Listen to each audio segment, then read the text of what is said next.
크리스찬의 쉿 콰이어트 타임.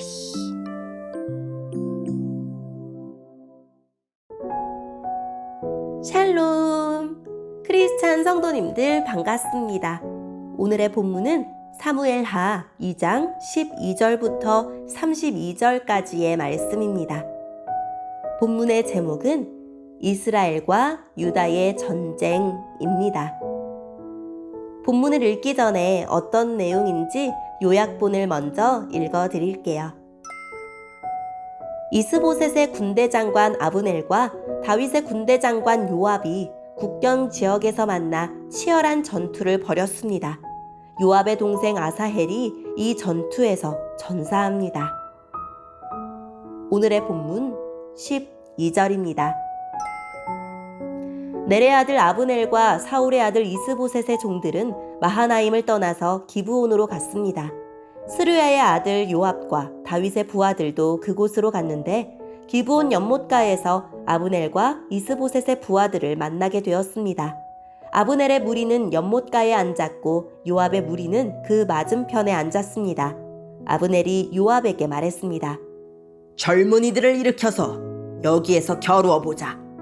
요압이 말했습니다. 좋다. 한번 겨루어보자. 그리하여 젊은이들이 자리에서 일어났습니다. 두 무리는 나가 싸울 사람들의 수를 세웠습니다. 사울의 아들 이스보셋을 위하여 베냐민 백성 중에서 12명이 뽑혔고 다윗의 부하들 중에서도 12명이 뽑혔습니다. 각 사람은 자기 적의 머리를 잡고 옆구리를 칼로 찔렀습니다. 칼에 찔린 사람들은 한꺼번에 쓰러졌습니다. 그래서 기브온에 있는 이곳의 이름을 헬 갓핫 수림이라고 불렀습니다.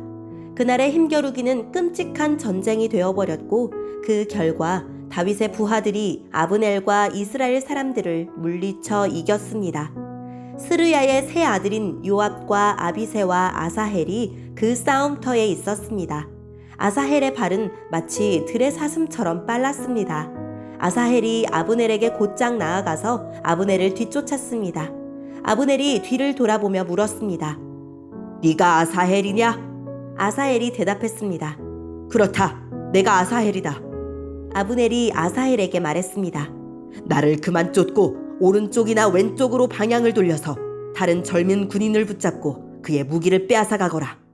그러나 아사헬은 그 말을 듣지 않고 계속해서 아브넬을 뒤쫓았습니다. 아브넬이 아사헬에게 다시 말했습니다. 나를 쫓아오지 마라. 그래도 나를 쫓아온다면 너를 죽일 수밖에 없다. 그렇게 되면 내가 너의 형 요압의 얼굴을 어찌 볼 수 있겠느냐. 아사헬은 계속해서 아브넬을 뒤쫓아왔습니다. 그러자 아브넬은 창으로 아사헬의 배를 찔렀습니다. 창이 아사헬의 배에 깊이 박혀 창 끝이 등을 뚫고 나왔습니다. 아사헬은 그 자리에서 죽었습니다. 아사헬의 시체가 쓰러져 있는 곳에 도착한 사람들은 모두 그 자리에 멈춰 섰습니다. 그러나 요압과 아비새는 계속해서 아브넬을 뒤쫓았습니다. 그들이 암마 언덕에 이르렀을 때에 날이 저물었습니다. 암마 언덕은 기아에서 그리 멀리 떨어져 있지 않으며 기아는 기브온에서 가까운 광야로 가는 길에 있습니다. 그때에 베냐민 사람들이 언덕 꼭대기에서 아브넬을 호위하며 함께 서 있었습니다. 아브넬이 요압에게 소리질렀습니다. 언제까지 칼로 싸워야 하겠느냐?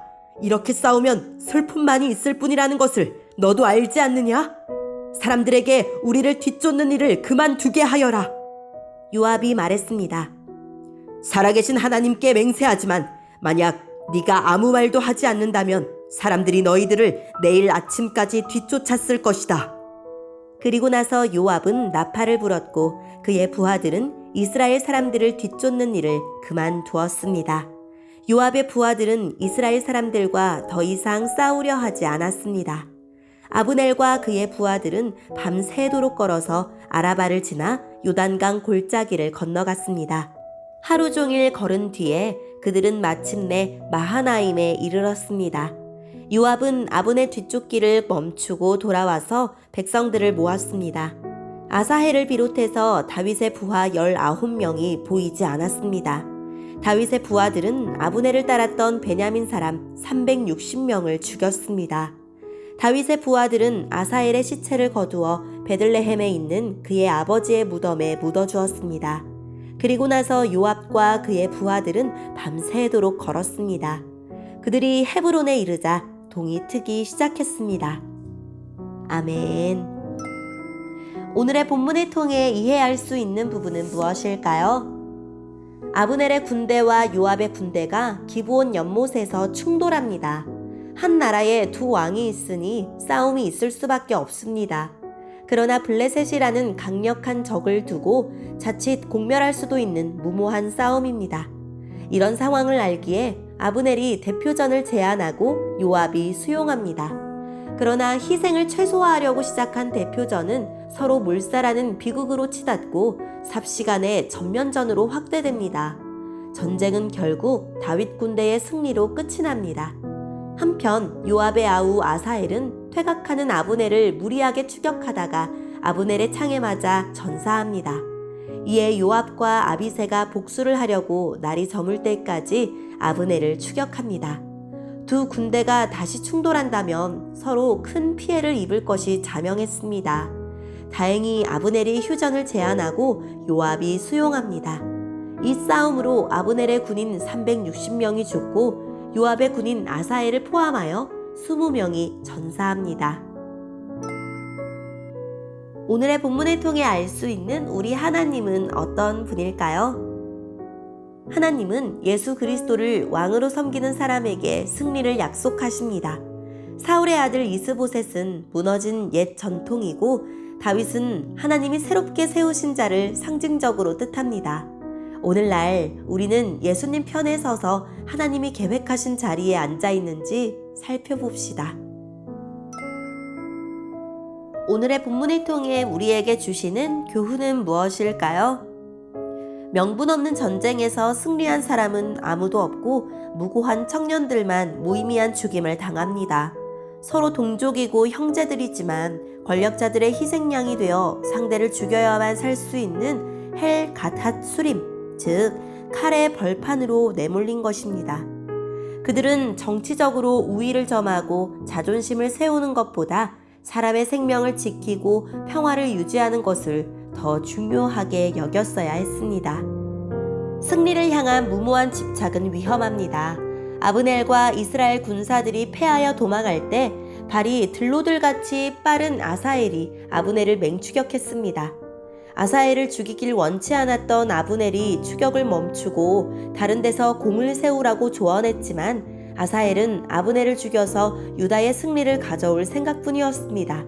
아사엘의 추격 속도가 얼마나 빨랐는지 아브넬이 창 뒤끝으로 찌르자 그대로 몸에 관통되어 죽고 말았습니다. 타협할 줄 모르는 목표 지향주의와 포용할 줄 모르는 유다 중심주의가 자멸을 초래했습니다. 아사엘이 최대한 평화적으로 이스라엘을 통합하려는 다윗을 따랐다면 아브넬을 죽이려는 집착을 버려야 했습니다. 지체 간의 싸움은 모두에게 상처만 남깁니다. 내가 이겨도 우리가 진 것이 되기 때문에 누구도 이길 수 없습니다. 오늘의 본문을 통해 각자에게 주시는 성령 하나님의 음성에 귀를 기울이며 살아계신 하나님, 하나님 나라에 어울리지 않는 무정하고 무모하고 무책임한 태도를 버리게 해주세요 라고 기도하고 오늘도 말씀을 붙들고 승리하는 하루를 보냅시다. 여기까지 크리스찬의 쉿 콰이어트 타임 이었습니다.